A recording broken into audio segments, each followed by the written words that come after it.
This man was dragged into the lake. He's dying, dragged into the lake by a school of eels. A man was walking by the lake. He sees a baby eel in the water. The man grabs the baby eel. Then his cell phone suddenly rings. The man answered the phone and looked at the baby eel in his hand. Suddenly the eel bites the man's hand. It started sucking the man's blood. No matter how hard he tugged, he couldn't get it off. The man tried his best, but it didn't work. Just then, more eels jumped out of the lake. They jumped on the man. The man fell down in fear. He screamed desperately. The eels kept biting the man's body. Suddenly, a bigger eel bites the man's head. He drags the man into the lake. In another part of the lake, a group of young people are playing in the lake. The woman comes ashore and realizes she's hurt. Her legs are covered in blood. She called out to the others to come ashore. They were all running in fear. They were screaming. The people on the shore kept urging them to run. Those who got to the shore first were only wounded in the leg. Those who were slow to react, the eels bit them and dragged them into the water. This man fell into the lake. He's dying. He was attacked by a school of eels. The woman ran back into the house to make a phone call. She told her father, "Jack,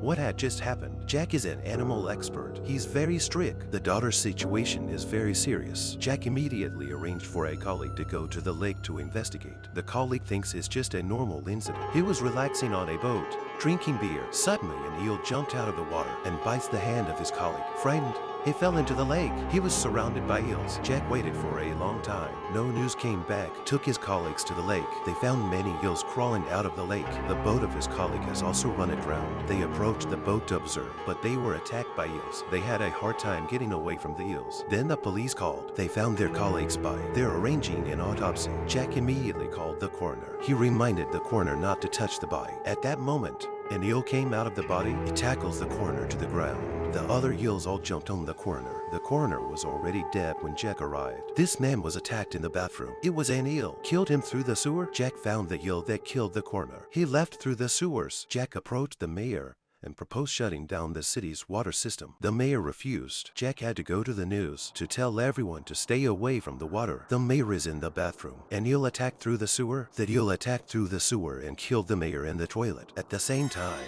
Jack's house is attacked by eels. Jack's wife realizes her youngest son is missing. She searches for him. Jack's daughter grabbed a lawnmower and fought the eels. Jack arrives in the nick of time. A coworker finds his son on the roof.